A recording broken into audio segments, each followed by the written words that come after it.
Thank you, Jeff. And I will extend that prayer time by just a bit if you'll all indulge me in a moment of prayer before we get into God's Word. Father, I just ask, as I always try, to stay out of the way, to allow you to speak through me, that the words that we hear, the words that I share, would be pleasing and acceptable in your sight and yours alone. For if they are pleasing to you, they will be nourishing to us. And for that we thank you. Amen. Well, this is an interesting chapter, Mark chapter 5. And if you didn't catch the first service, I recommend, of course I always do this, recommend that you go back and check that one out because we're only going to get to a small portion in Mark chapter 5. If we look at it, there's really three healings that happen, three experiences that happen in Mark chapter 5. And one of them happens in the middle of the passage that we're going to look at today for this service. And that passage starts at verse 21 and goes through the end. But in the middle of that is a passage about a woman that touches Jesus' robe. We're going to skip over that because we just don't have time to cover all of it in the two services. But that's one thing that we'll look at tomorrow at the 11 o'clock Bible study. We will look at that healing that happens in the middle of Mark chapter 5. But the chapter 5 in Mark is important because, as I've said before, this is a journey. Mark's gospel is a journey, but it's a journey about what it is to witness first person what's happening in the life of Christ, to witness. Now we're beginning to see how people's lives, people who have been touched by Christ, are actually becoming a witness and developing what they have to say. And remember, we see this powerfully, especially when dealing with Jairus here in the synagogue leader. What a witness does is not prove a court case. The witness doesn't have evidence and it doesn't have the burden of proof and the responsibility to make certain that they answer every question. A witness simply tells the truth, recognizes the truth, and shares it. So what we find, I'm going to read, it's going to be a little bit jumpy. I'm going to read chapter 5, starting at verse 21, and then in 24, we'll then drop down to verse 35. So if you're following along, which we encourage you to do, just notice we're going to jump over that chunk in the middle. When Jesus had again crossed over by boat to the other side of the lake, a large crowd was gathered around him while he was by the lake. Then one of the synagogue rulers named Jairus came, and when he saw Jesus, he fell at his feet. He pleaded earnestly with him, "My little daughter is dying. Please come and put your hands on her so that she will be healed and live." So Jesus went with him. Now, Jesus leaves with Jairus, and then he's interrupted by this woman who had been subject to bleeding for 12 years. And so there's this thing that happens in between. It stalls the progress toward Jairus' house. And so we'll come back in verse 35. While Jesus was still speaking, some people came from the house of Jairus, the synagogue leader. "Your daughter is dead," they said. "Why bother the teacher anymore?" Overhearing what they said, Jesus told him, "Don't be afraid, just believe." He did not let anyone follow him except Peter, James, and John, and John, the brother of James. When they came to the home of the synagogue leader, Jesus saw a commotion with the people crying and wailing loudly. He went in and said to them, "Why all this commotion and wailing? The child is not dead but asleep." But they laughed at him. After he put them all out, he took the child's father and mother and the disciples who were with him and went in where the child was. He took her by the hand and said to her, "Talitha cum," which means, "Little girl, I say to you, get up." Immediately, the girl stood up and began to walk around. She was 12 years old. At this, they were completely astonished. He gave strict orders not to let anyone know about this and told them to give her something to eat. So let's go back to the beginning. And the first thing I want to point out is that in verse 22, it says, a synagogue leader named Jairus. We have identified him as a synagogue leader. And I want to simply point out, a lot of the times when we read the gospel narratives, we see the religious leaders are in opposition to Jesus. They don't really get who he is. They're not maybe willing to embrace the notion of him as Messiah, or they want him to be a political king instead of a spiritual leader. But Jairus is a synagogue leader, and he is 100% in tune with who Jesus is. He's able to see the Messiah. He's able to see Jesus as the Messiah, or as the person that Jesus claims to be. And so he steps out in faith. And this couldn't have been an easy thing for him to do, because Jesus wasn't popular amongst the leadership. We know that. Nevertheless, Jairus does take that difficult step. And I have to say, when we think of ourselves as witnessing, you don't have to answer every question to every person. And there's some people that you and I will never encounter or never have a witness to. They're people that I just simply can't speak relevantly to. But there are also those situations where it takes a bit of faith to take a risk, to step outside of your comfort zone, to step outside of the synagogue. You know, he came to find Jesus. It would have been far more appropriate for Jairus as a synagogue leader, as a local leader, to have said, while he was with his young daughter who is sick in bed, it would have been completely appropriate for him to send someone to find Jesus. If he believed that Jesus was capable of healing, he could have and probably should have sent someone to find him. But that's not what happens. Jairus himself gets up, leaves the presence of his daughter, and goes looking for this man, Jesus. So he comes up to Jesus, and he falls at Jesus' feet. Now, we've talked about this in the first service. I'll just point out, in the first part of Mark chapter 5, we have the demon-possessed man. And when the demons come to Jesus and present themselves, present the man who's possessed, they fall at his feet. And the point here is that Jesus commands us. He is a spiritual leader. He is powerful. He is in charge. And so bending a knee, falling at his feet, is a recognition of his true power. Jairus should not do this, but he does because he is humbly bowing himself before who he knows to be, on some level, he knows Jesus to be probably the Messiah. But he's trusting that Jesus is going to do something, and so he comes and he asks if he says very simply, "My little daughter is dying. Please come and put your hands on her so that she will be healed and live." So Jesus went with him. So spiritual healing by laying on of hands was a common thing. And it wasn't so much that Jairus thought that Jesus was a doctor, a physician. He wasn't asking for a poultice or some kind of a combination of herbs to rub on her. When he says, "Come lay your hands on her," he's asking for a spiritual healing, to confer the spiritual power from Jesus to the daughter. And so he's expecting a miracle in this case. He's expecting something to happen that is beyond the natural and beyond the ordinary, and is in some way connected to the spiritual leadership and power of Jesus as Messiah.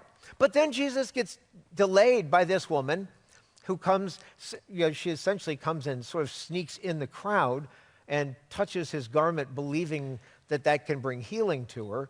And Jesus notices that, and he takes time to give his attention to her. Now, we're not going to talk about that in this morning. We'll talk about that Monday at 11, but just note that Jesus takes time. This woman who tried every possible cure and felt very alone and very disconnected, in total humility, sneaks up basically and just touches him, just wants to touch his garment to be healed. And Jesus doesn't just proceed on to Jairus' house. He gives his attention to this woman. Again, a very tender and very caring response.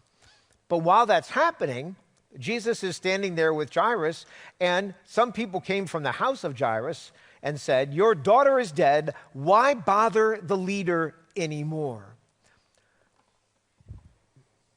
Sometimes good people say stupid things. Oftentimes, when we don't know what to say, we say very hurtful things. This is a hurtful statement on the part of people that think they're doing the right thing. And this is a reality. Not everybody who speaks to you when you're in the middle of faith, there are going to be some people who say things to you. And I will tell you, some of the harmful and hurtful things that I know I've heard told to people in my congregation. People who lose a child being told, you still have 2 more. I'm sorry. That's clueless. You might be able to say that about somebody else's daughter, but Jesus doesn't feel bothered here, and Jairus doesn't have any other mission than to do everything he can to save his daughter. For Jairus, it's about him and his daughter. For Jesus, it's about Jairus and his daughter.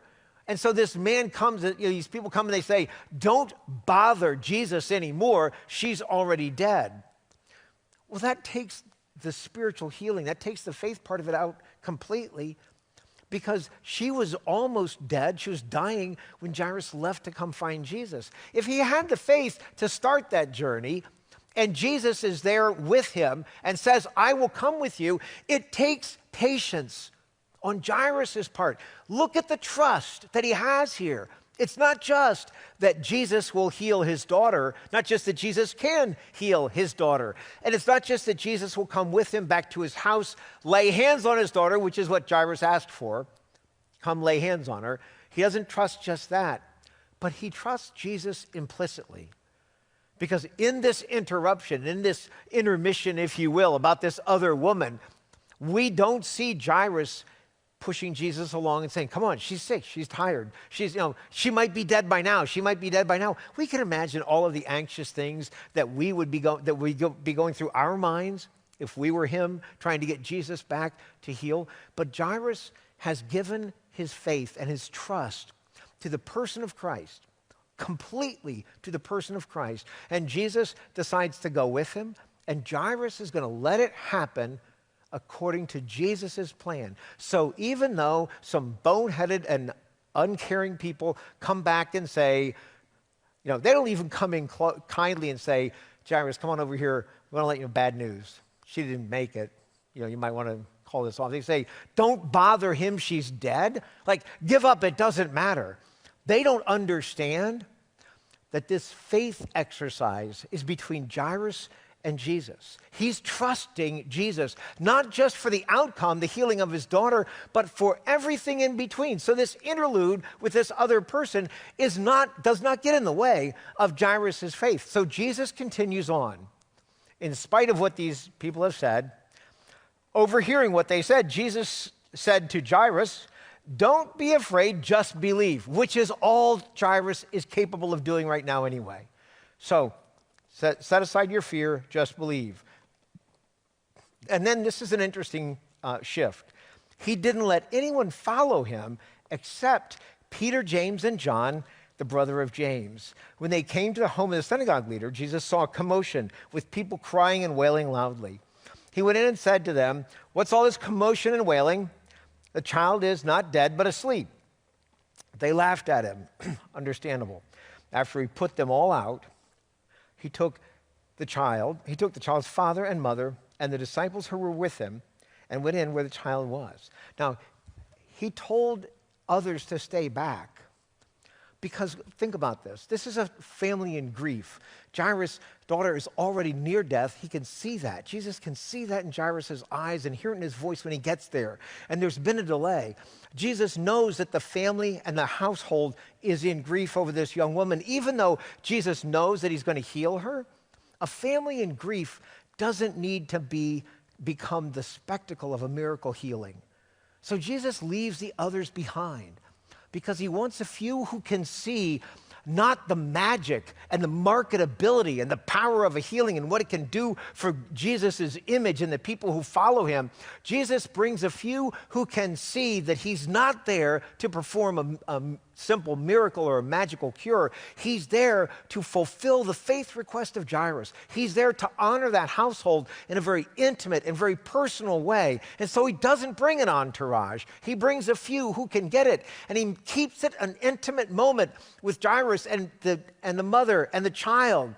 This is not making a big spectacle out of it. Jesus is not bandstanding. He doesn't need to draw a crowd and draw attention. He is being very personal, very caring, very compassionate, and including those who will understand that Jairus is the center of this story, not the daughter, and not Jesus.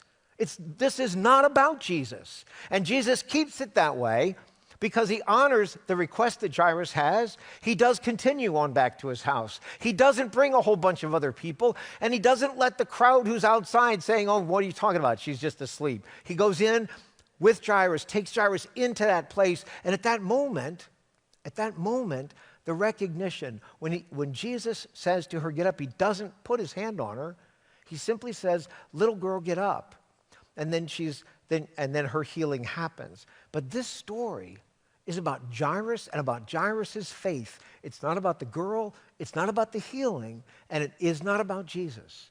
Jesus hides those things so that we can see that this man had enough faith with the little bit of information he had. Jesus hasn't been in ministry for very long. He hasn't been around for very long, and we don't have much information about him. And so, although Jairus takes a step of faith, it's not like he has every answer. He just trusts. He trusts that Jesus can do what it is that he believes Messiah is there to do. And so Jesus steps in this intimate moment and says, little girl, get up. I say to you, get up. Immediately she stood up and began to walk around. At this, they were completely astonished. He gave strict orders not to let anyone know about this and told them to give her something to eat. Now, he's protecting that space for her to return. And it's really interesting. In a moment, we're going to celebrate communion. And when we do, I want everyone to know, if you're online, get prepared. If you're here hearing my voice and you want to be a part of this, you're welcome to join us in communion. If you'd never taken it before in your lifetime, you're welcome, because we trust that what happens through communion is because of who Christ is, not because of who I am and how I do it, and not because of who you are. So when we celebrate communion and you're invited to come forward, everybody is welcome to come. But here's what Jesus does when he says to this girl, little girl, stand up. It's not just a healing. The word really conveys a sense of restoration. What he does is he gives her back to her family. He gives her back to her rightful place in time and space as a person. She gets up and starts to walk around, and they give her something to eat. He has restored the relationship that she has to her family, the relationship she has to her father, the relationship that the family has as a family unit, and begins to build the relationship between them and the disciples and the other few leaders who are there and understand what's actually going on. It is not just stand up. It is Jesus saying, you have a right place in this world, and it is among your family. It is as a young girl. It's as a 12-year-old. Stand up, walk around, have something to eat, and let's move on with life. It's not just about healing. It is fundamentally the purpose of Christ. The reason he came is because we are people that need relationships. We don't thrive in isolation. And relationships are not only difficult and rewarding, they're also constantly in need of healing and of strength and of insight. We can't neglect relationships. We can't take them for granted. And so what's most important is not that this young girl stays alive, but that this girl's life is restored in the place of her family. Because for a synagogue leader, having a healthy family, having a complete family is a big deal. It's an important thing. And so restoring this young girl into the place that she belongs in her family and giving dignity and respect to that, that's the miracle here. It's not just about Jesus could cure all these sick people. He could. But it's about relationships. It's about restoring people to the place of being able to relate to one another, to find your spot and live out that calling, that place that you belong. When we talk about communion,